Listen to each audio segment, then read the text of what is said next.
Muy buenos días, ¿cómo están mis queridos amigos, estudiantes, colegas, colegas estudiantes de la escritura? Pues ya estamos por aquí, vamos a confirmar si ya estamos transmitiendo, parece que sí. Vamos a ver si por ahí me confirman que ya estamos transmitiendo.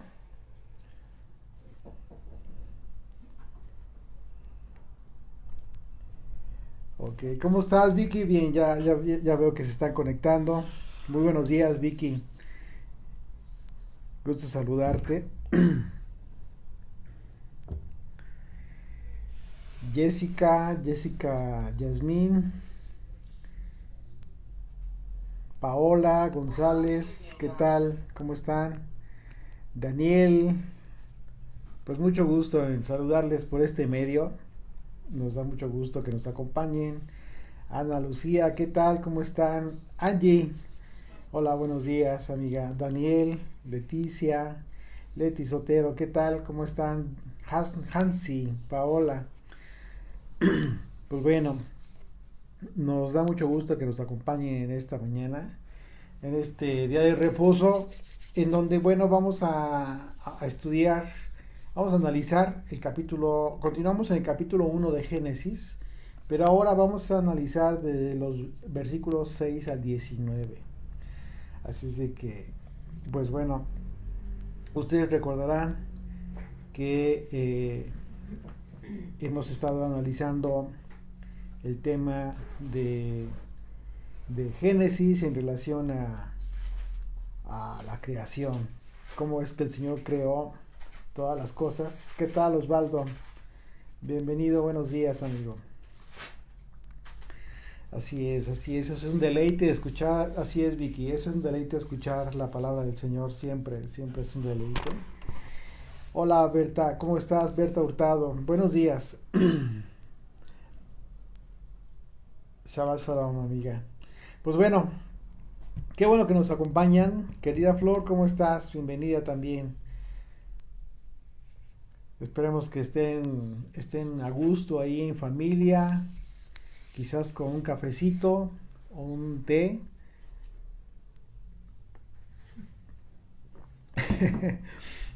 Siempre en las mañanas. Y si está frío, también se antoja, ¿no? Hola, Fabi, ¿qué tal? Muchas gracias, Fabi, por el apoyo que nos estás dando. Maravilloso. Porque, pues bueno, quienes no estuvieron ayer con nosotros, Fabi nos ha estado apoyando ahí en el chat a estar colocando palabras, algunos conceptos en el hebreo que nos están con todo el propósito de hacer de que a ustedes les quede claro más o menos la explicación, ahora por escrito también, a través de los conceptos que estamos explicando.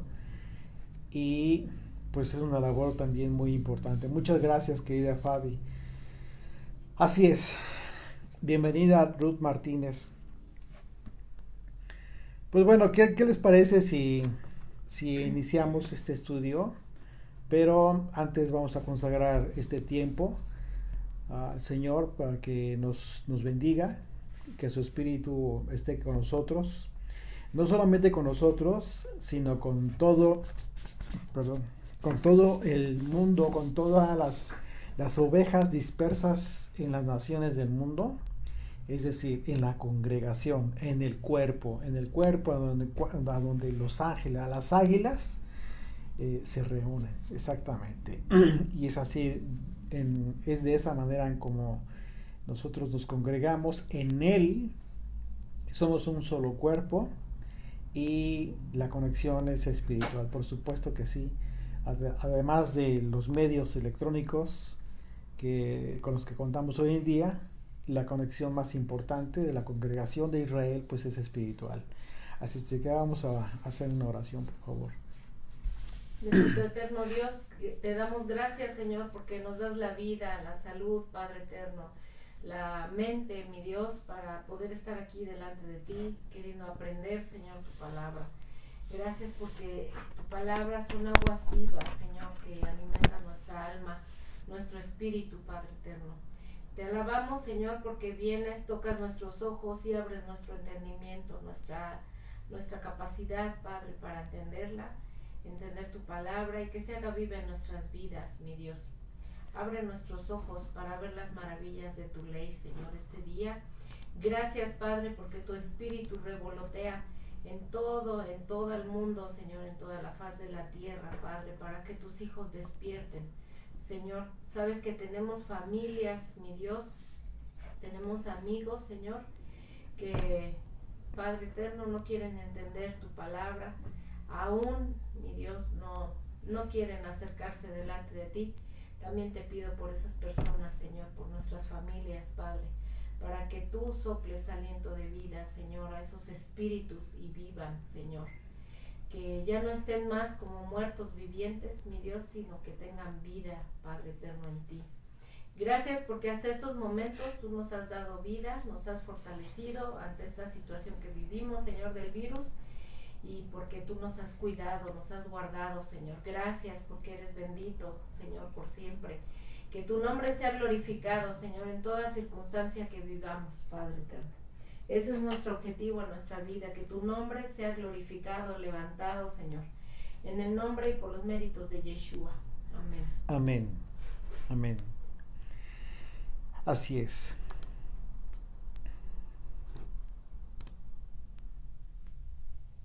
Bien, pues vamos a comenzar con nuestro estudio de Génesis capítulo 1, de los versículos 6 al 19.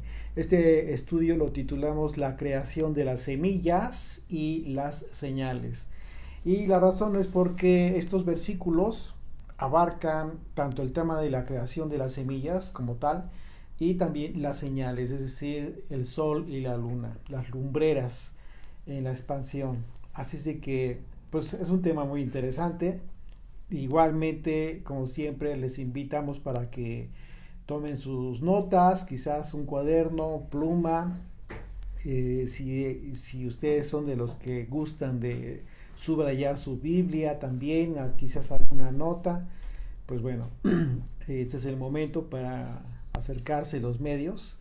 Recuerden que, como lo hemos comentado desde el principio, desde el primer capítulo de Génesis, desde el primer estudio más bien, de este capítulo, aquí estamos viendo conceptos muy importantes que nos van a poder ampliar la visión en el estudio general de toda la escritura. Porque a partir de aquí, a partir de los primeros versículos del capítulo 1 de Génesis, se nos exponen conceptos que en su traducción a nosotros nos dan una luz muy importante relacionada con los simbolismos, incluso los simbolismos bíblicos. Y hablamos de simbolismos bíblicos, no simbolismos creados en base a una alegoría creada por el hombre, porque hay que diferenciar estos dos aspectos. Hay simbolismos bíblicos, tal cual, y hay simbolismos que han sido creados por el hombre, pero que nacen de una alegoría. Y entonces ahí es cuando nos despegamos mucho ya del aspecto de la escritura.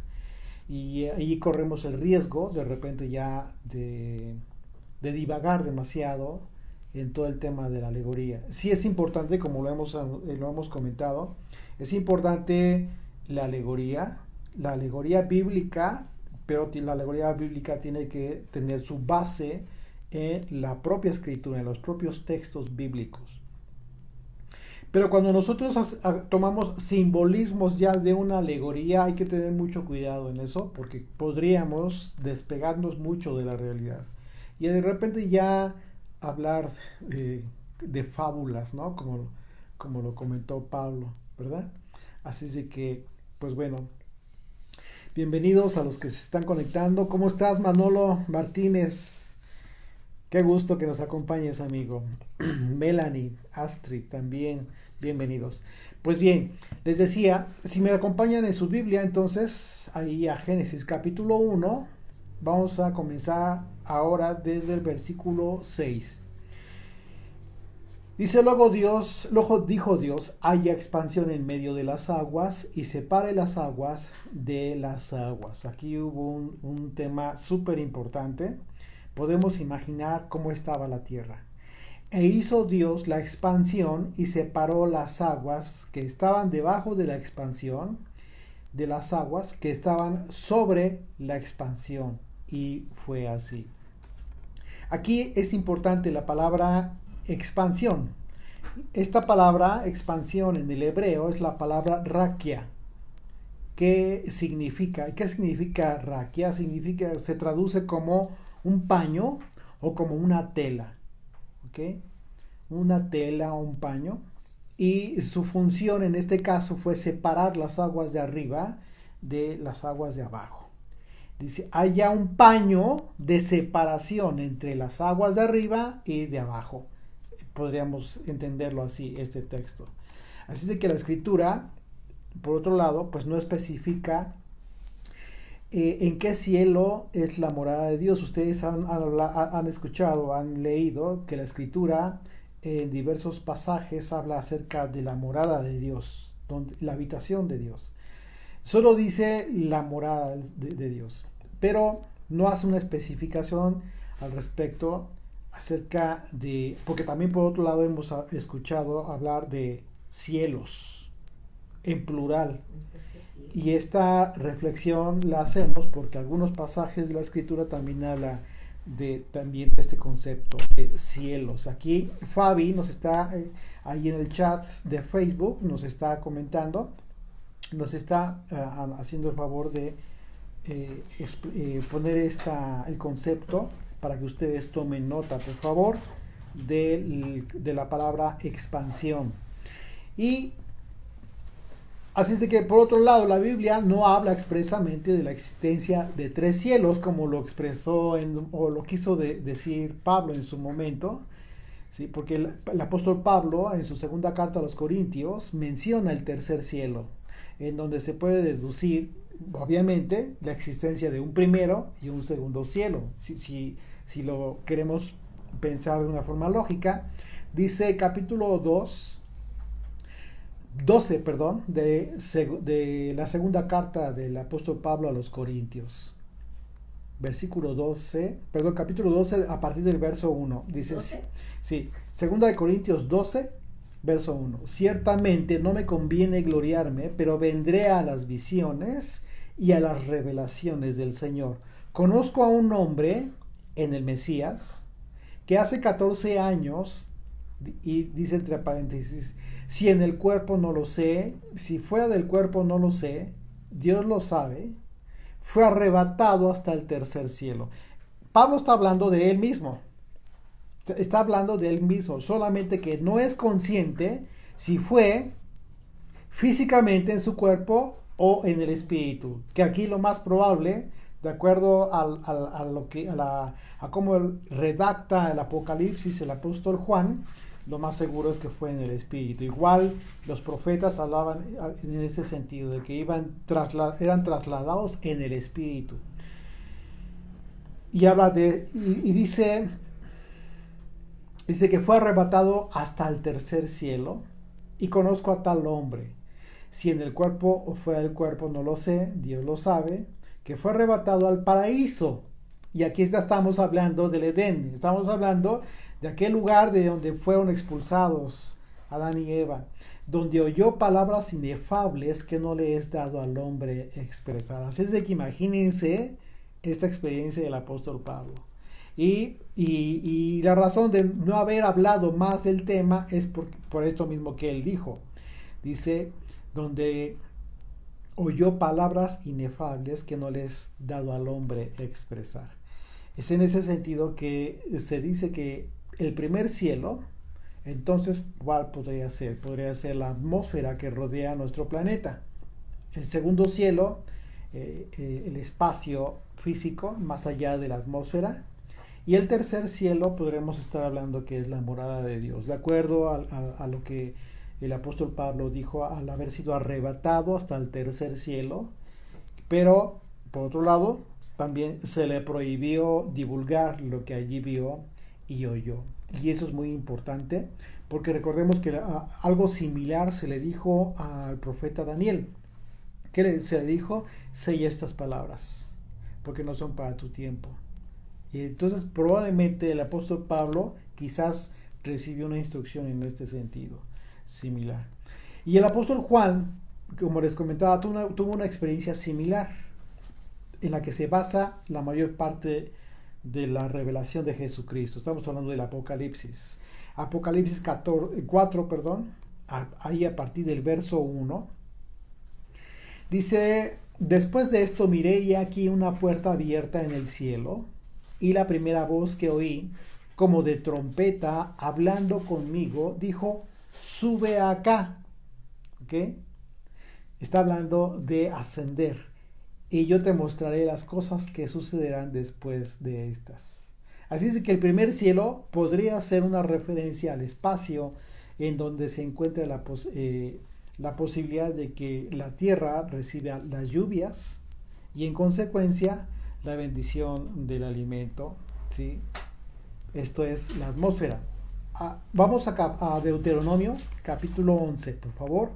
Acompáñame ahí en tu Biblia. Deuteronomio 11, verso 16 y 17. Dice, guardaos pues de que vuestro corazón no se infatúe y os apartéis y sirváis a dioses ajenos y os inclinéis a ellos. Aquí estamos viendo una advertencia para el pueblo que está haciendo el Señor.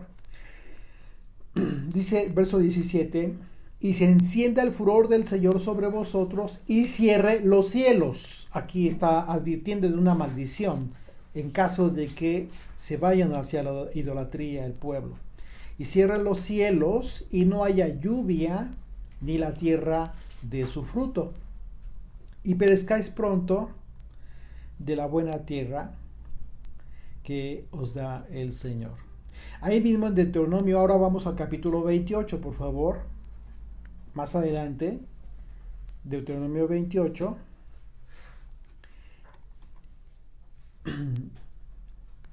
Y vamos a leer el versículo 12. Estoy viendo la posibilidad de que en la medida en que estamos dando los estudios, las notas que yo elaboro en un momento dado, que viene a ser la transcripción, que obviamente ya se arregla para que sea la transcripción y en su momento posterior parte del libro que se estaría publicando. Quiero ver la posibilidad, vamos a ver cómo andamos en tiempos, para ver si a la brevedad yo les publico ahí ustedes ya se han dado cuenta que de repente les comparto publicaciones de Slider. Sí, es una red social profesional en donde se comparten documentos, ¿sí? Estudios, etcétera. Así es de que esta semana compartí el primer el primer estudio del libro de la Carta a los Romanos. Por ahí se dieron cuenta. Si ustedes lo buscan aquí mismo en el mismo grupo, si ustedes entran, pueden crearse una cuenta gratuita. Es una cuenta gratuita solamente para el efecto de que se suscriban al canal y les esté llegando todas las publicaciones que estamos subiendo ahí a este canal. Es muy interesante. Ahí tenemos todos los escritos. ¿Por qué lo comento? Porque de repente, independientemente de que te guste más escuchar, quizás, para eso está SoundCloud. Y también independientemente de que te guste más ver, también estamos subiendo los estudios ahí a YouTube. También es necesario en ocasiones tener alguna nota, ¿no? Ahí puedes descargar gratuitamente el PDF. Lo puedes tener ahí a tu disposición para subrayar y hacer tu carpeta, etcétera. O sea, como estudiantes, tal cual, ¿no? Como somos estudiantes, quizás sea un hábito que les pueda interesar. Por eso lo comparto ahí en Slider, en grupo de estudiantes de la Biblia. Así es de que, bueno, les comentaba eso y les decía que en la medida de la posibilidad, para que no se vean ustedes tan apurados, ¿no? Ahora sí que el momento de estar escuchando el estudio, porque a veces se pierde tiempo, ¿verdad? Se pierde tiempo, te distraes quizás por haber estado tomando, ¿qué dijo aquello? Y, el otro y ya me fui, ya continué yo con el tema. Y es que no me puedo detener demasiado, pero bueno, les ofrezco eso, que a ver si es posible que, por ejemplo, los dos estudios de este fin de semana, a más tardar domingo o lunes, ya los estemos publicando. Si es posible, a veces eh, bueno, después me comunico con Fabi para ver si es posible que nos pueda apoyar por ahí en algo que porque en ocasiones lo que me hace falta en ocasiones es un tiempo para revisar los escritos, porque también es necesario revisarlos. En fin, es una labor que a veces requiere tiempo, lo hacemos con muchísimo gusto, ustedes lo saben, pero sí requiere tiempo. Así es de que bueno, eh, les decía, vamos a Deuteronomio 28, verso 12. Hablamos de este aspecto, ¿no? De este espacio en donde estamos tratando de discernir de cuáles son los cielos, cuál es la diferencia entre uno y otro, qué hay en uno y qué hay en otro. Verso 12, Deuteronomio 28, 12 dice, y abrirá el Señor su buen tesoro, el cielo, para enviar la lluvia a tu tierra en su tiempo y para bendecir toda obra de tus manos. Y prestarás a muchas naciones y tú no pedirás prestado. Aquí está hablando de las bendiciones que recibiría el pueblo en caso de ser obediente, ¿verdad? Como una promesa. Así es de que si hablamos de la existencia de un segundo cielo, entonces podremos hablar de un lugar fuera de este espacio, ¿ok? Más allá de donde se genera toda esta bendición de las lluvias, ¿sí? Salmo 19 dice a partir del verso 1, los cielos cuentan la gloria de Dios y el firmamento anuncia la obra de sus manos. Un día emite palabra a otro día y una noche a otra noche declara sabiduría. No hay lenguaje ni palabras, ni es oída su voz. Por toda la tierra salió su voz y hasta el extremo del mundo sus palabras. En ellos puso tabernáculo para el sol y como esposo que sale de su tálamo, se alegra cual gigante para correr el camino.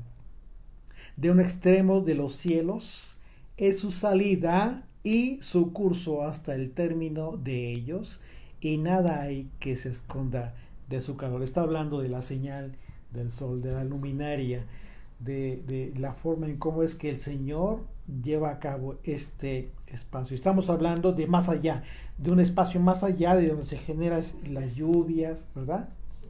El universo.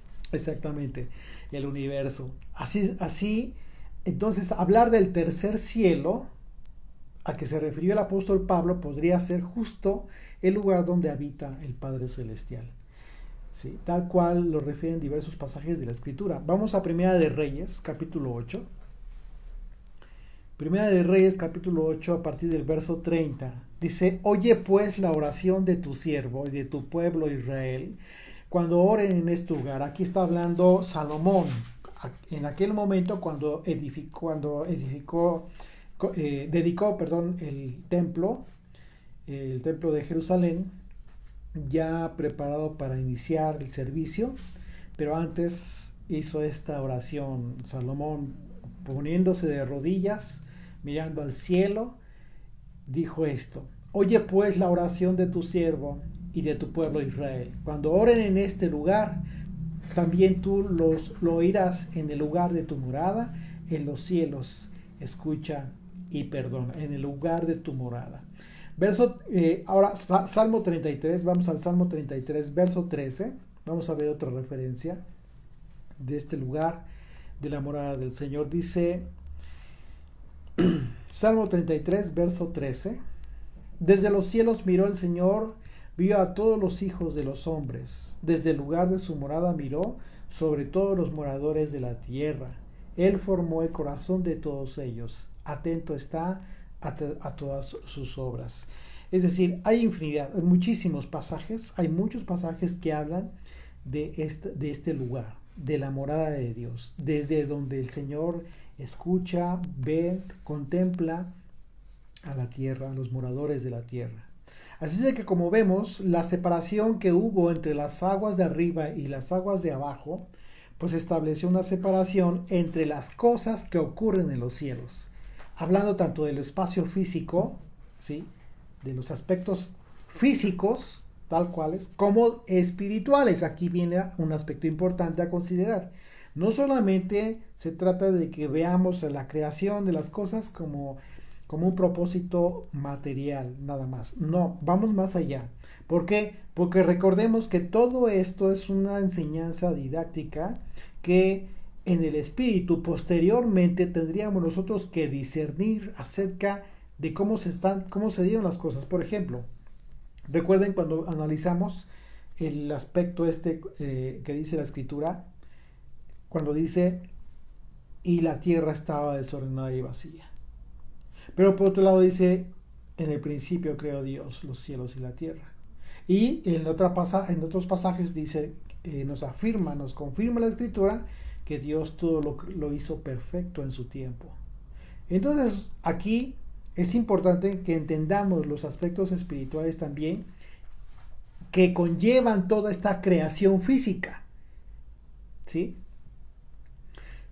Así es de que estamos hablando de aspectos físicos, pero también de aspectos espirituales, ¿sí? Separadas de las cosas que ocurren de las aguas de arriba, por ejemplo, en este caso, las aguas de abajo, que principalmente en el caso de las aguas de abajo estábamos hablando de los aspectos físicos también, como los mares, y que ya en la comprensión de los simbolismos bíblicos, ¿sí?, aquí entra el simbolismo bíblico de los mares, pues tiene una implicación espiritual muy importante.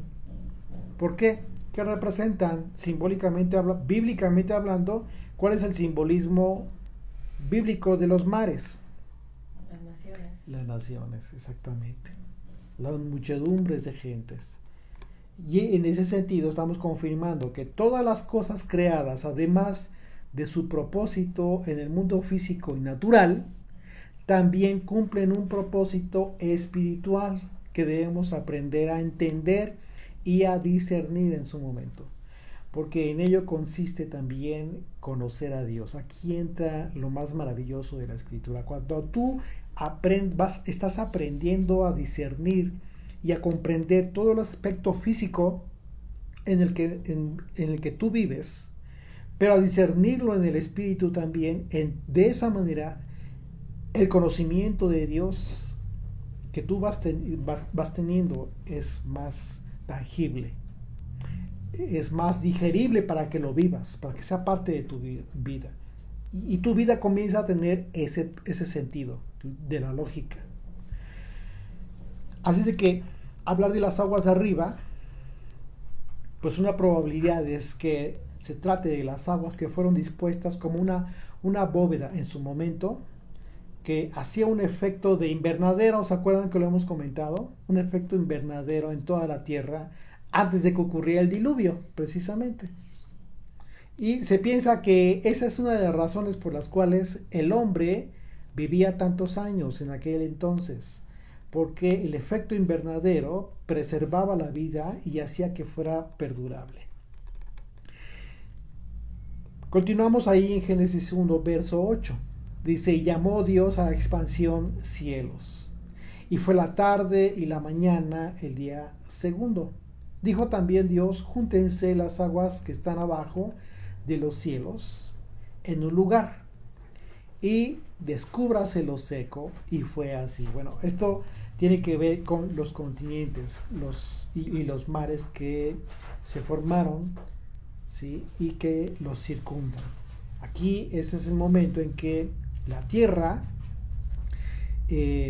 las partes secas comienzan a formarse, comienzan a crearse los continentes de la tierra, que quizás, como ustedes seguramente han visto en documentales, en documentos históricos, de acuerdo a lo que se nos han expuesto, a lo que nos han compartido, la Tierra o los continentes hace muchos años, hace muchos siglos, tenían formaciones distintas a las de ahora, de tal manera que hoy en día quizás pueden ser muchas razones, ¿no?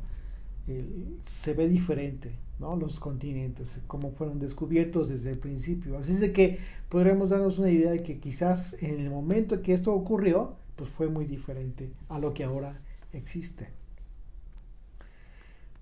Así es como dice Osvaldo, efectivamente, todo se modificó después del diluvio. Y todo tiene una razón, precisamente recuerden que el diluvio fue un juicio enviado a la tierra. El Señor quiso matar toda carne sobre la tierra, literalmente. Y a partir de entonces, y bueno, ahí mismo en Génesis capítulo 6, vemos cómo es que el Señor emitió un juicio y dijo que el hombre ya no viviría más. Y entonces está conectado el tema del diluvio con el acortamiento de la vida de los hombres de la tierra, porque ya no existía esta bóveda que haz de cuenta que cuando tú vas a un invernadero, las flores, las frutas, tú entras y es como calorcito, como vapor, y es un ambiente tan agradable para las plantas que son enormes y son hermosas además, y además duran mucho. Es exactamente lo mismo, quizás, y eso es obviamente, esto se piensa y es una hipótesis. Y en esto quiero ser muy claro. Recuerden que siempre hacemos esta aclaración cuando se habla de hipótesis. ¿Por qué? Porque no están escritas de tal forma tan clara en la escritura. Hay muchas cosas como estas, que no se nos informan así de forma literal en la escritura, pero que pudiéramos considerarlo de esa manera. Así es de que, bueno, es una propuesta a considerar. Verso 10 dice: llamó Dios a lo seco tierra, y a la reunión de las aguas, llamó mares, y vio Dios que era bueno. Fíjate, aquí una palabra importante, la palabra reunión. Aquí la palabra reunión, para describir la reunión de las aguas, es la palabra en hebreo mikveh. Seguramente tú has escuchado la palabra mikveh, ¿no?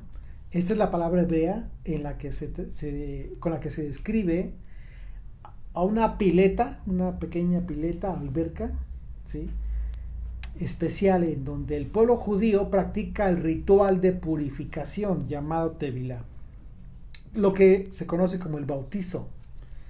Solamente que a diferencia de los creyentes en Yeshua, ¿sí?, los que creemos en Yeshua como el Hijo de Dios, nosotros no practicamos ese ritual. ¿Okay? Quizás aquí ya esto te haga un poquito de ruido si aprendiste a hacer tu bautizo y antes de cada fiesta estás buscando una mikveh, ¿sí? Porque necesariamente te enseñaron que tienes que hacerlo cada fiesta, un ritual de purificación. Este tema nosotros ya lo compartimos, pues, tenemos un estudio titulado así, el bautizo en el nombre de Yeshua, y precisamente exponemos la diferencia, lo que debes tú practicar si eres creyente en Yeshua. Pero lo comento muy a propósito, porque de aquí se toma este concepto de este lugar donde se practica este ritual judío. Sí. Y bueno, el asunto es que bajo la enseñanza rabínica, tiene aspectos simbólicos totalmente distintos a los que por los que nosotros entendemos el bautizo. Porque nosotros hacemos el bautizo en el nombre de Yeshua, tal cual se nos enseña por él mismo y por los apóstoles. Hacemos el bautizo en el nombre de Yeshua. ¿Y esto qué implica para ti y para mí?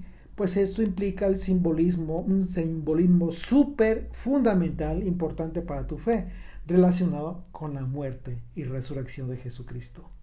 Morimos y resucitamos en Él, ¿sí? Así es de que esto no tiene nada que ver con el ritual judío practicado en una mikveh, ¿ok? Algo, por supuesto, que el pueblo judío hace bajo un entendimiento totalmente distinto y bajo simbolismos totalmente ajenos a la resurrección de Jesucristo.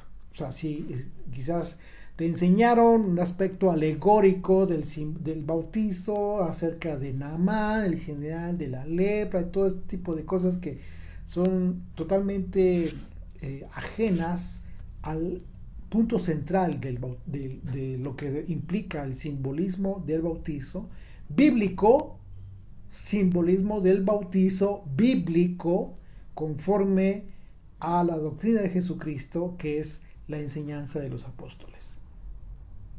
Así es que en este caso vemos que se llevó a cabo una mikveh en los océanos del mundo, nada más y nada menos. Una reunión de todas estas aguas. Y dice el verso 11, después dijo Dios, produzca la tierra hierba verde, hierba que dé semilla, árbol de fruto que dé fruto según su género, que su semilla esté en él sobre la tierra, y fue así. Produjo pues la tierra hierba verde, hierba que da semilla según su naturaleza, y árbol que da fruto, cuya semilla está en él, según su género. Y vio Dios que era bueno. Y fue la tarde y la mañana el día tercero. Así es de que en el día tercero se crean estas semillas. Simbólicamente hablando, existe una conexión profética muy interesante acerca del día en que fueron creadas las semillas respecto a la resurrección. Justo de lo que estamos hablando. Las semillas fueron creadas en el tercer día. Aquí está la primera conexión. De la misma manera en que Yeshua resucitó en el tercer día como primer fruto de la resurrección. ¿Ok? Ustedes recordarán el tema, cuando estudiamos, compartimos el tema de las primicias. Y aquí quizás te queda un poco más claro, porque cómo es que Yeshua tiene participación fundamental en la fiesta de las primicias, pero estas primicias, estos granos, mucho abundante grano, es consecuencia de su muerte y resurrección. Es decir, toda esta gavilla somos tú y yo.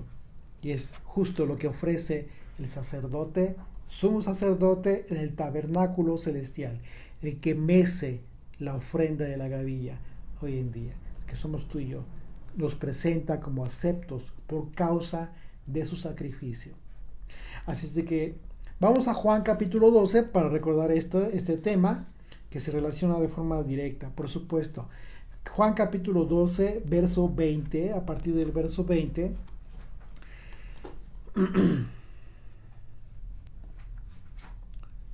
Dice, había ciertos griegos entre los que habían subido a adorar a la fiesta. Pero fíjate que habla de griegos, extranjeros. Estos pues se acercaron a Felipe, que era de Betsaida, de Galilea, y le rogaron diciendo, Señor, quisiéramos ver a Yeshua. Felipe fue y se lo dijo a Andrés. Entonces Andrés y Felipe se lo dijeron a Yeshua. Yeshua le respondió diciendo, ha llegado la hora para que el Hijo del Hombre sea glorificado. Está hablando del tiempo de su resurrección. Se está brincando, o sea, en su expresión, la expresión que está haciendo Yeshua es el tiempo de su resurrección. Porque aquí ya no dijo, como en otras ocasiones, que se ha entregado, que iba a morir. No, dice, ha llegado la hora para que el Hijo del Hombre sea glorificado. Y esto es fundamental poderlo entender, porque Yeshua está hablando del momento más importante, que es justo su resurrección, más que su muerte. Porque su resurrección es justo lo que va a justificar lo que va a decir a partir del verso 24. Dice, fíjense bien, de cierto os digo que si el grano de trigo no cae en la tierra y muere, está hablando de él, como un grano de tierra que tenía que morir, dice, pero si no queda, si no, dice, no cae en la tierra y muere, queda solo. Es decir, en caso de que se hubiera preservado la vida. Pero si muere, lleva mucho fruto. Aquí está lo fundamental de las primicias. Esto es lo que el simbolismo bíblico de las primicias. Este mucho fruto del que está hablando somos tú y yo. Somos el producto de su resurrección. Dice verso 25, el que ama su vida la perderá, y el que aborrece su vida en este mundo, para vida eterna la guardará. Así es de que imagínate lo que está hablando en primera instancia, como primicia, está hablando de él mismo. Él no amó su vida, sino que aborreció su vida en este mundo para vida eterna. Pero es justo lo que justifica el producto de su resurrección, es decir, el mucho fruto. En este sentido, vemos otra conexión simbólica en el aspecto profético de la palabra hebrea para semilla. La palabra hebrea para semilla y la promesa que recibió Abraham de parte de Dios, ya que la palabra semilla en el hebreo es la palabra sera. Con Z, la palabra sera, que significa literalmente semilla, tal cual. Pero es la misma palabra que se utiliza para la palabra descendencia. Es la misma palabra.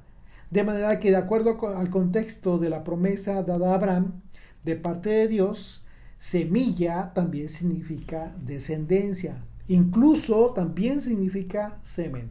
También es traducido como semen. Dice Génesis capítulo 13, verso 16, y haré tu descendencia, ¿sí?, como el polvo de la tierra. Que si alguno puede contar el polvo de la tierra, también tu descendencia será contada, será incontable. Por otro lado, entonces, la semilla tiene el propósito de florecer y en su momento da frutos. Ese es el propósito. Así es de que aquí vemos un aspecto que nos involucra a nosotros como seres creados para dar frutos como si fuésemos árboles. Aquí no hay opción. No hay opción para ti y para mí. O sea, tenemos que dar fruto. Tú no puedes permanecer sin dar fruto. ¿Ok? No puedes permanecer como que en stand-by, ¿no? Vamos a esperar. O das fruto o no das fruto. Y recordemos lo que sucedió con aquella planta, con aquel árbol, en donde Yeshua se acercó para querer tomar fruto y comer y no había fruto. ¿Qué fue lo que sucedió? El Señor la maldijo. Obviamente estaba hablando, ¿sí? Estaba refiriéndose a todo aquel liderazgo de aquella época que no dio frutos para que el pueblo fuera alimentado a su tiempo. Así es, mi querido Osvaldo. Toda la escritura se encuentra relacionada con Génesis y con Apocalipsis, tal cual, toda, absolutamente. Allí Fabi nos está haciendo el favor de poner el concepto de semilla y las palabras en que se traduce. Ustedes se pueden dar cuenta que es muy, muy interesante, porque es importante que ustedes tomen nota de estos conceptos. Porque, mira, por ejemplo, aquí Fabi nos dice semilla, la palabra será en hebreo, que se traduce como fruto, también se traduce como descendencia, también se traduce como linaje, como simiente, como semen, como vástago, fíjate qué importante, ¿sí? Y también como posteridad. Así es de que resulta muy, muy importante esto, que tú en un momento dado tomes nota. ¿Por qué? Porque vas a darte cuenta que en otros pasajes de la escritura vas a ver la misma palabra. Vas a ver la misma palabra. Y aunque lo estés leyendo en castellano, en tu propio idioma, te vas a dar cuenta que el contexto puede implicar uno u otro concepto de la forma en cómo se traduce la palabra será, que puede ser descendencia o semilla. Así es de que es muy interesante que aprendamos a utilizar los conceptos, las traducciones, y que se nos quede familiarizados los conceptos, la forma en cómo se puede traducir. Así es de que bueno, como les decía, en su momento nosotros fuimos creados para dar frutos, tal cual como las plantas, como los árboles. Solo que para cumplir con ese propósito de nuestra creación debemos permanecer cerca del agua, y aquí hay una condición para que tú des fruto. Y estamos hablando de un fruto apto, un fruto agradable al Señor. Un fruto que cumple el propósito de la muerte y resurrección de Jesucristo. Es lo que a ti te genera dar frutos. No hay otra razón. No hay otra razón. Si tú te olvidaste de ese concepto y de repente te fuiste a pensar que tus frutos los da la sabiduría de los sabios de Israel, ya te perdiste. Te perdiste, penosamente. Así es de que y debemos dar fruto para cumplir con este propósito de nuestra creación. Nuestra creación tuvo un propósito divino, y ese propósito divino es justo como las plantas, como los árboles, dar fruto. Debemos permanecer cerca del agua, que en el lenguaje simbólico bíblico sabemos nosotros que el agua que representa, de manera general, el agua representa la palabra de Dios, ¿sí? Así es de que Daniel está haciendo una pregunta para hacer. Frutos de cumplir la escritura en nosotros mismos, o sea, crecimiento espiritual. Los frutos, de manera general, se van a traducir en tu forma de vida, Daniel, que reflejen que estás efectivamente siendo obediente con la instrucción de vida que está dando el Señor. Es decir, en tu trabajo, por ejemplo, ¿cuáles son tus frutos? ¿Cuáles son tus frutos? Más que para ti, los frutos, un árbol da frutos para que otros se beneficien de. El árbol no se lo come a sí mismo, ¿sí? Entonces los frutos que tú puedas dar son para que los demás, no para que los vean, porque tampoco es ese propósito, sino el beneficio de que tú puedes hacer por los demás. ¿Cuál es ese beneficio? Que cuando te vean cómo te comportas, cómo hablas, cómo te expresas de tu familia, o sea, toda tu forma de hablar, toda tu expresión, la gente quiera eso, quiera tomar eso, como si se le antojara ese fruto hermoso, una manzana que ve el árbol, y cómo se me antoja tener esa y comerme esa fruta. Que a la gente se le antoje comer tu fruto, el fruto que tú estás dando, eso, que se le antoje vivir así. Que diga, qué rico, qué paz tiene esta persona. O están súper tranquilos y nosotros bien afanados y preocupados. Que vean esa diferencia y que se les antoje entonces ese fruto. Ese es el beneficio de tu fruto para otros, para terceros. Así es de que les decía que en este caso, ¿qué es importante para que tú des fruto? Lo fundamental para que tú des fruto es que tengas agua. Si eres como un árbol, como una planta, sin agua no vas a dar fruto. Pero entonces, ¿qué es el agua? Les comentábamos que el simbolismo bíblico del agua es la palabra de Dios. Dice el Salmo capítulo 1, verso 1, bienaventurado el varón que no anduvo en consejo de malos. Aquí está tu forma de vida. No andes en consejo de malos. No andes haciéndoles caso a aquellos que no hacen bien. Ni estuvo en camino de pecadores, ni en silla de escarnecedores se ha sentado. sino que en la ley del Señor está su delicia. Tú te deleitas en la ley del Señor, vives a gusto, vives feliz, alegre, cumpliendo, siendo obediente al Señor, vives en paz. Y en su ley medita de día y de noche. Será, ¿cómo será? Como árbol plantado junto a corrientes de agua. ¿Pero por qué? Porque la ley de Dios es tu delicia, te alimentas de ahí. Dicen que somos lo que comemos. Dice algo así, ¿no? Dice por ahí un dicho que somos lo que comemos. O nos vemos como lo que comemos, ¿no? ¿Cómo está tu salud? ¿Qué comes? Físicamente hablando. Bueno, es exactamente lo mismo. ¿Quieres darte cuenta si realmente tienes frutos? ¿Cuál es tu alimento? ¿Y en qué está tu delicia? ¿Dónde está tu corazón? ¿Junto a las aguas? ¿Junto a las corrientes de aguas? ¿Que da su fruto a su tiempo y su hoja no cae? Y todo lo que hace prospera. ¿Por qué prospera? Porque no estás pensando solamente en el aspecto de la prosperidad económica. Aquí cuando dice todo lo que hace prospera, es todo lo que hace en el mismo entendimiento, en la misma comprensión de la ley de Dios.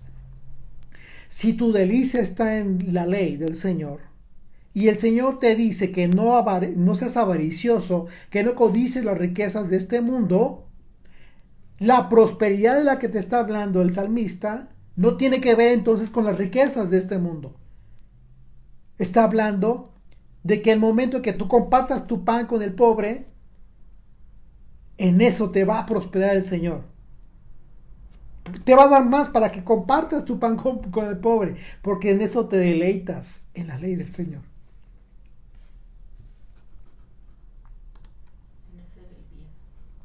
Tu deleite está en hacer el bien. Así es de que las aguas representan la palabra de Dios, y en ese sentido todos aquellos que se mantienen viviendo bajo este gobierno de Dios, bajo su ley, que viven sus vidas conforme a la instrucción que contienen los mandamientos del Señor, entonces siempre van a estar dando frutos agradables al Señor.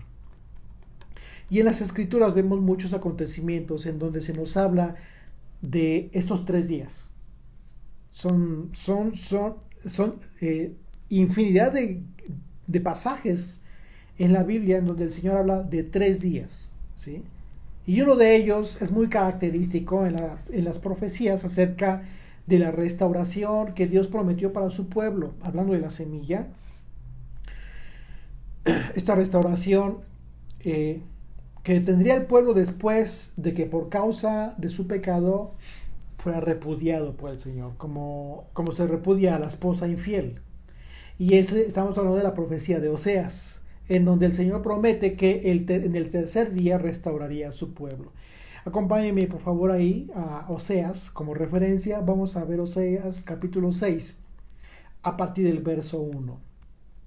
Así es, como dice aquí nos está compartiendo Fabi, dice Juan capítulo 15 verso 5: yo soy la vid, vosotros los pámpanos. Justo, el que permanece en mí y yo en él, este llevará mucho fruto, porque separados de mí nada podéis hacer. Exactamente, es justo la manera en como tú puedes dar frutos, permaneciendo en él solamente.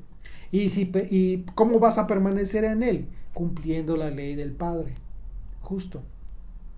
Dice Oseas 6 verso 1: venid y volvamos al Señor, porque él arrebató y nos curará, hirió y nos vendará, nos dará vida después de 2 días, en el tercer día nos resucitará. Y una vez más vemos aquí el tercer día nos resucitará, y viviremos delante de él, y conoceremos y proseguiremos en conocer al Señor, como el alba está dispuesta a su salida, y vendrá a nosotros como la lluvia tardía y temprana a la tierra. Así es de que aquí en el verso 2 dice: nos da la vida después de 2 días, en el tercer día nos resucitará.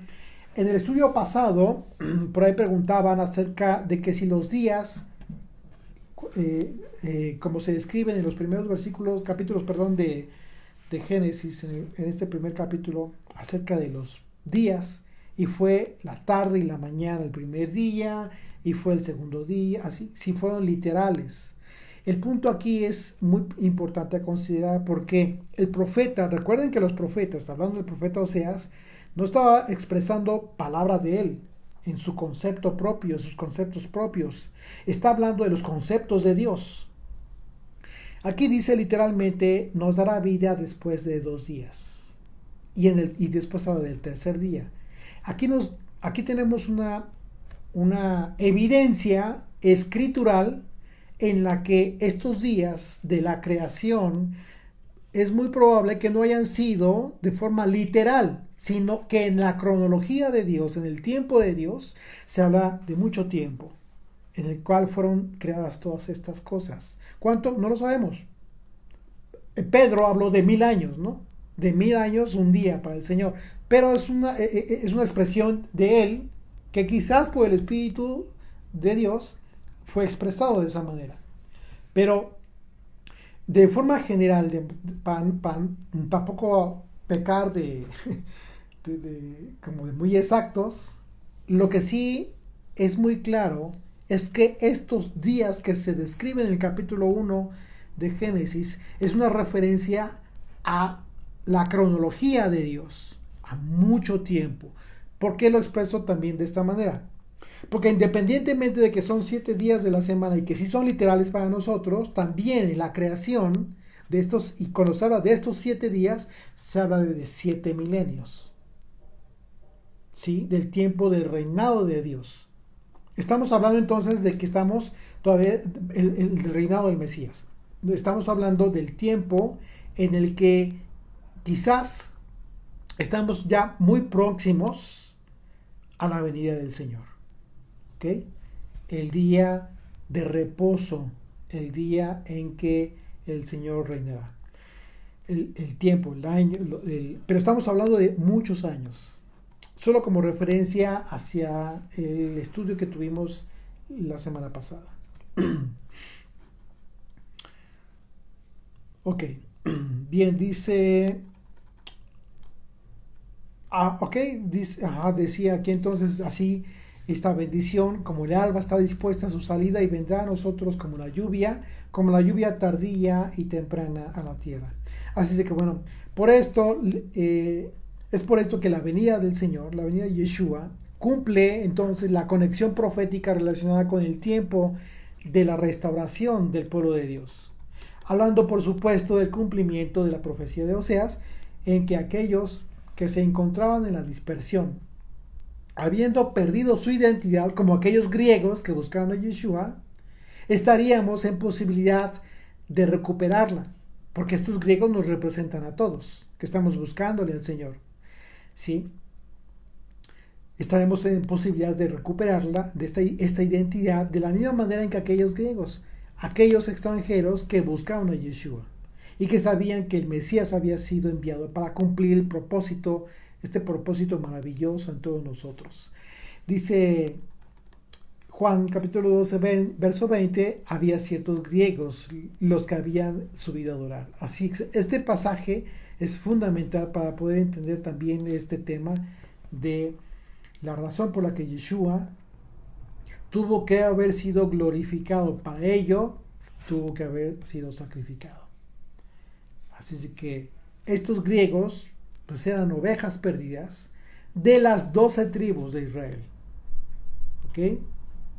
Estamos hablando de las 12 tribus de Israel, no solamente de 10. ¿Por qué? Pues recordemos que para este entonces, para el tiempo de Yeshua, la dispersión en todas las naciones del mundo había sido de todas las tribus, no solamente de las 10. Ya para este tiempo, pues incluso el propio pueblo judío había sido llevado en cautiverio a Babilonia. Algunos regresaron, no todos regresaron. Muchos judíos, mucho pueblo judío se quedó en la dispersión. Así es que estamos hablando de que estos griegos nos representan a las 12 tribus de Israel. Así es de que este momento, a partir de este momento en que buscaron a Yeshua, en que la redención por el mérito de Yeshua comenzaría, pues es fundamental. ¿Sí? ¿Por qué? Porque estamos hablando del momento de la resurrección. ¿Y cuándo? Bueno, al tercer día. Por ello, la resurrección de Yeshua representa la vida que nosotros tenemos, una vida restaurada, con la seguridad de que si estamos viviendo en Yeshua, si vivimos en Él, conforme a su enseñanza, una vida restaurada, con la seguridad de que si vivimos en Él, entonces en nosotros se cumplirá la profecía de Oseas, esta promesa hermosa, conscientes de que somos hijos del Dios viviente, entonces seremos parte de su pueblo. ¿Sí? Tendremos que estar seguros de esto, de esa identidad que ya tenemos. Por otro lado, Dios estableció una fiesta bíblica relacionada con el tema de las cosechas, la fiesta de las primicias, como se los comentaba, que aquí es donde hacemos esta conexión muy importante, en donde las semillas, sí, tienen un papel muy, muy importante en la enseñanza didáctica de Dios para su pueblo. Porque estamos hablando de la fiesta de las primicias, en donde precisamente la muerte y la resurrección de Yeshua da lugar a mucho fruto, ¿sí? Que es la iglesia de Jesucristo, como resultado del mucho fruto del Hijo de Dios, y en donde nosotros, que somos su pueblo, pues estamos representados por aquella gavilla, esta gavilla que era mecida por el sacerdote en el templo, como un aspecto simbólico de que el pueblo de Dios somos esa gavilla compuesta de muchos granos, como si el mismo Jesucristo hoy en día nos estuviera presentando delante del Eterno en el tabernáculo celestial. Continuamos ahí en el verso 14 de Génesis 1, dijo luego Dios, haya lumbreras en la expansión de los cielos para separar el día de la noche, y sirvan las señales para las estaciones, y aquí ya le dice señales al sol y a la luna, para separar, para las estaciones, para los días y años, y sean por lumbreras en la expansión de los cielos para alumbrar sobre la tierra. Y fue así. E hizo Dios las dos grandes lumbreras, la lumbrera mayor para que señorease en el día, y la lumbrera menor para que señorease en la noche. Hizo también las estrellas, y las puso Dios en la expansión de los cielos para alumbrar sobre la tierra, y para señorear en el día y en la noche, y para separar la luz de las tinieblas. Y vio Dios que era bueno, y fue la tarde y la mañana el día cuarto. En el cuarto día entonces de la cronología de Dios, como lo estamos hablando, fueron creadas las lumbreras, es decir, el sol y la luna, y que fueron establecidas como señales, para establecer los tiempos relacionados con las estaciones de los años, para diferenciar los días, el inicio de los años, los meses, y como vemos, estas señales fueron colocadas justo en la expansión, en la raquia, en el paño que separó las aguas de arriba y las aguas de abajo, la parte superior. Y la palabra señal, aquí en el hebreo, es la palabra ot, una palabra que se utiliza en muchísimos pasajes de la escritura, y por esa razón es muy importante, muy interesante conocer de qué maneras se traduce, de cuántas palabras se traduce, porque como le comentamos, las palabras suelen ser muy importantes o fundamentales para tener una comprensión del texto que estamos leyendo, para tener un contexto correcto. Aquí Fabi nos comenta que la palabra señales, que es la palabra ot en el hebreo, se puede traducir de las siguientes palabras. Dice marca, como una marca, señal propiamente, como un signo recordatorio, indica una marca de característica a una persona o grupo también, que en este caso dice la escritura cuando Israel se encontraba en esclavitud y estaban ya cansados de la esclavitud, dice la escritura que el Señor recordó a su pueblo, se acordó. Aquí es esta señal. ¿Por qué? Porque desde el principio el Señor estableció una marca en su pueblo. Dice también para indicar un estandarte, como una bandera, una señal, una promesa, o bien el vocablo signo puede recordar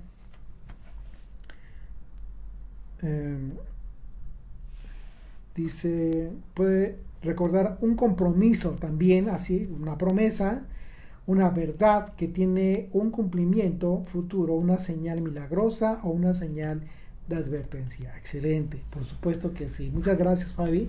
Ahí lo tienen, pueden copiar y pegar ahí en sus notas los conceptos que nos está compartiendo Fabi, que resulta muy, muy interesante. Y aquí entonces, y en este caso, pues bueno, ¿de qué manera lo debemos entender? De acuerdo a todos estos conceptos, ¿sí? Como una señal tal cual, literal, ¿sí? También como un signo, ¿sí? También puede ser un signo para recordar un compromiso, es decir, porque también la escritura habla de que mientras haya sol y luna, mientras estén las señales en los cielos, ¿sí? Israel no dejará de ser su pueblo. Es una promesa hermosa que vemos en Génesis capítulo 8 acerca de que la nación de Israel jamás dejará de ser mientras existan todas estas señales.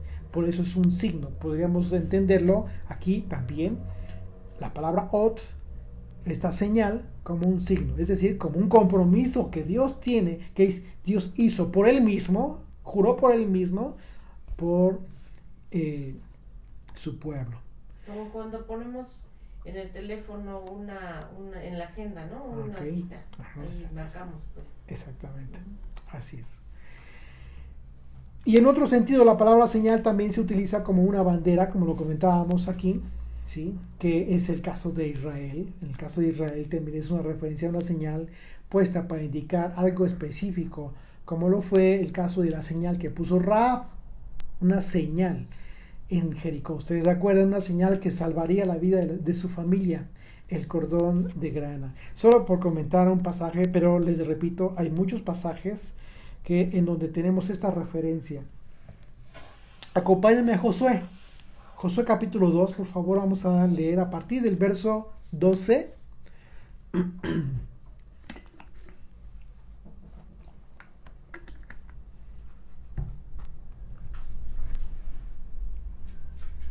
A partir del verso 12 dice: os ruego pues ahora que me juréis por el Señor, que como he hecho misericordia con vosotros, así la haréis vosotros en la casa de mi padre, de la cual me daréis una señal segura. Aquí está hablando Rahab, está hablándole a estos dos varones que ella los guardó, los cuidó para que no los descubrieran en esta inspección que hicieron a Jericó. Y que salvaréis la vida de mi padre y de mi madre, de mis hermanos y mis hermanas, y todo lo que es suyo, y que libraréis vuestras vidas de la muerte. Verso 14.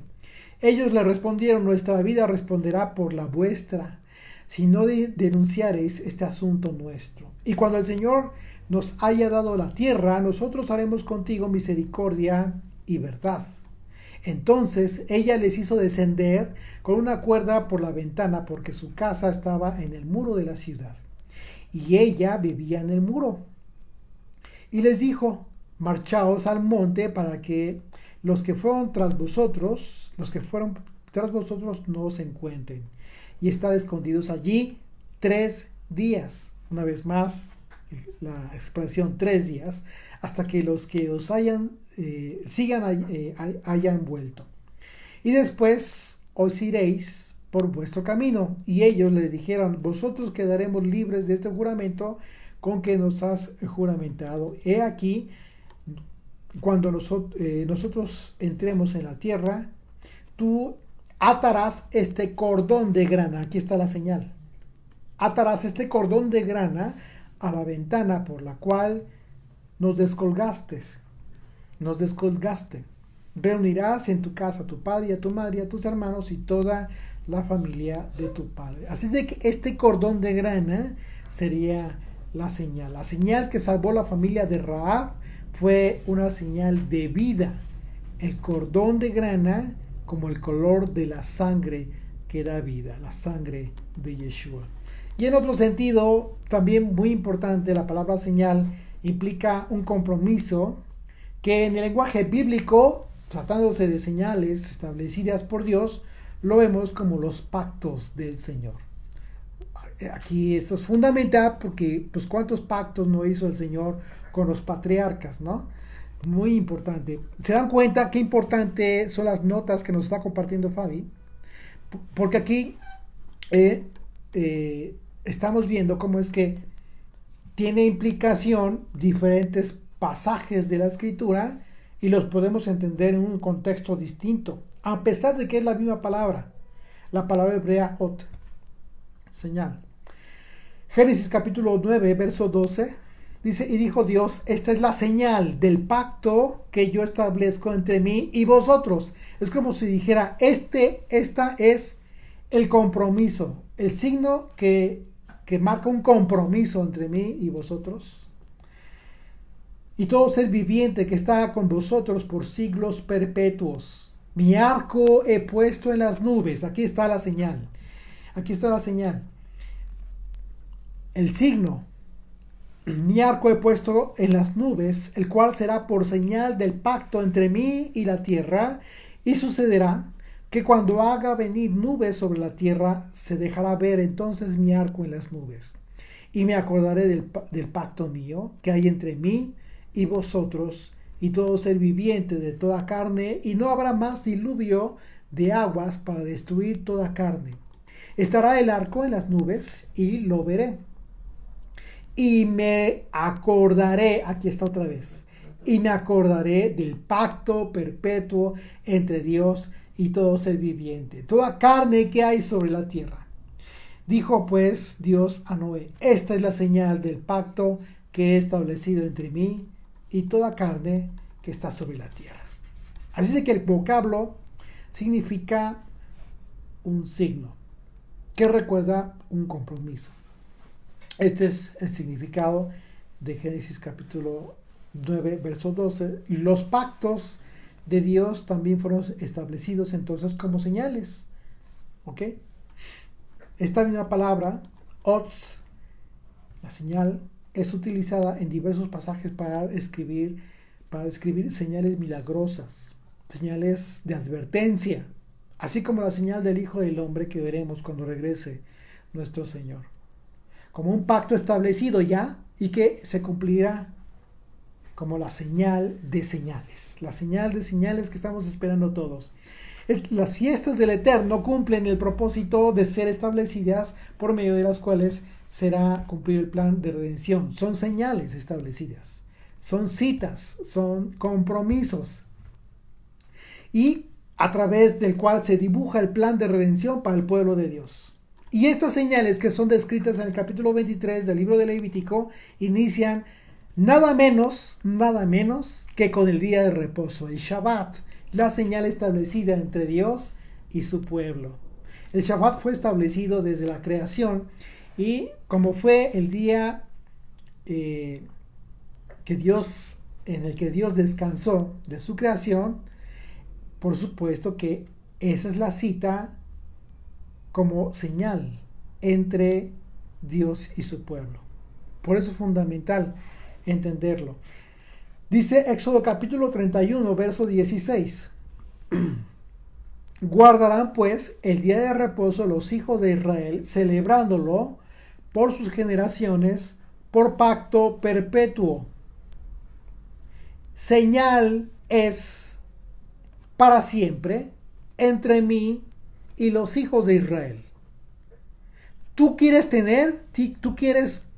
ligarte a esta señal establecida por Dios? Guarda el día de reposo. Porque en 6 días hizo el Señor los cielos y la tierra, y en el séptimo día cesó y reposó. ¿Ok? Así es de que resulta muy interesante cómo es que el día de reposo representa una señal establecida por Dios como un compromiso. Es un pacto. ¿Por qué es un pacto? ¿Por qué es un compromiso? ¿Por qué viene siendo un signo? Un signo, como si en tu espíritu el Dios sellara un signo. Este signo te guarda en el día de reposo, guarda tu vida. Y es una enorme bendición. En ese sentido, las otras citas bíblicas establecidas como señales proféticas por Dios anuncian eventos específicos relacionados con el plan de salvación. Así es de que cada fiesta se traduce en una señal específica que en su momento hemos analizado también. Hay estudios ya publicados relacionados con las fiestas. Ahí lo pueden ver en el apartado de las fiestas bíblicas. ¿Sí? Y que les invitamos para que acudan a estos estudios, como que cada año compartimos y los publicamos. Así es de que, pues imagínense la bendición que el Señor nos está dando al poder entender el propósito establecido por el Señor a través de estas luminarias como señales en el cielo. Señales tal cual nosotros la veremos, igual la señal del Hijo del Hombre, de Jesucristo, nuestro Señor. E inmediatamente después de la tribulación de aquellos días, el sol se oscurecerá y la luna no dará su resplandor, y las estrellas caerán del cielo, y las potencias de los cielos serán conmovidas. Entonces aparecerá la señal del Hijo del Hombre en el cielo. Y entonces lamentarán todas las tribus de la tierra y verán al Hijo del Hombre viniendo sobre las nubes del cielo, con poder y gran gloria, y enviará a sus ángeles con gran voz de trompeta, y juntarán a sus escogidos de los 4 vientos, desde un extremo del cielo hasta el otro. Que el Señor nos permita entonces aprender a discernir las señales tanto físicas como espirituales que han sido establecidas, porque el tiempo de la redención del pueblo de Dios está cada vez más cerca. Amén. Señor bendito, gracias por este tiempo. Gracias, Padre Santo, por este deleite que nos haces, que nos permites vivir en cada día de reposo, por este manjar que nos regalas cada día. Gracias, Señor, por habernos dado la oportunidad de adentrarnos un poco más en tu escritura, en el entendimiento y discernimiento de tu creación, el propósito de tu creación divina, Señor. Gracias, bendito Rey, porque eres bueno y porque nos permites entender cada vez más el propósito por el cual nosotros mismos fuimos creados, Señor. Permite que todos estos conceptos, todas estas palabras, todo lo que hoy nos has entregado, podamos discernirlo en nuestro espíritu, Señor. Que en el curso de la semana continuemos meditando en todo esto acerca del deleite que nosotros debemos tener en tu ley, en tu instrucción, porque de esa manera nos mantenemos junto a las aguas corrientes, aguas vivas que nos dan vida, Señor.